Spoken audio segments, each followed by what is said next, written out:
Shalom, I'm Lars Enarsson with the Watchman International, coming to you from Israel, from the border to Gaza. Today is August 14, and last night the ceasefire agreement between Israel and Hamas expired. Shortly before it expired, Hamas began to fire rockets again into Israel, and Israel retaliated with airstrikes into Gaza. Not surprisingly, Hamas then accused Israel of violating the ceasefire, and according to some reports, an extension of the ceasefire for 5 days was agreed upon during the night. That is unconfirmed, and we do not know at this point exactly what is going to happen now. However, yesterday, as I reported in our update here, we believe that the Lord has shown us clearly that we are to pray that Israel will go into Gaza this time and topple Hamas and liberate Gaza from the cruel tyranny of Hamas. Yesterday, we spoke to one of the generals, the top generals in the IDF, who has just come back from the operation in Gaza.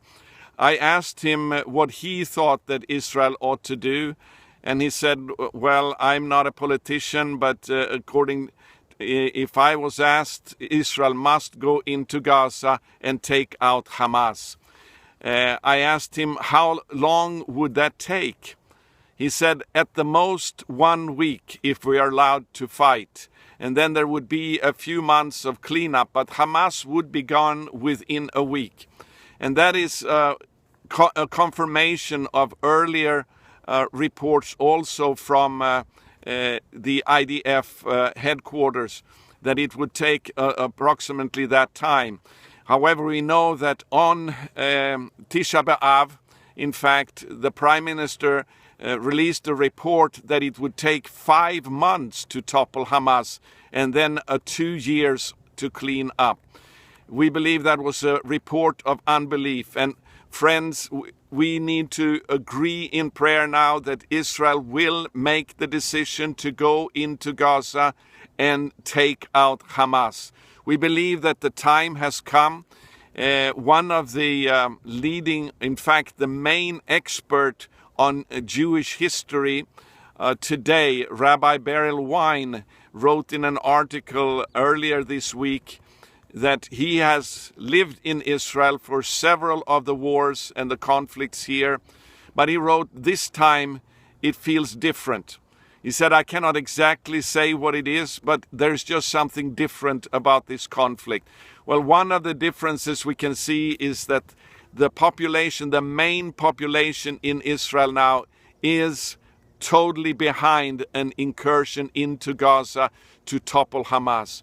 Prime Minister Netanyahu is hesitating, but we have also spoken to several intercessors who have said that they have prayed that just like Pharaoh hardened his heart, which led to God's glory being revealed in Egypt and Israel being set free, so they have prayed that Hamas' hearts would be hardened and that they would continue the battle here, forcing Israel to launch a heavy assault on Gaza to take out Hamas.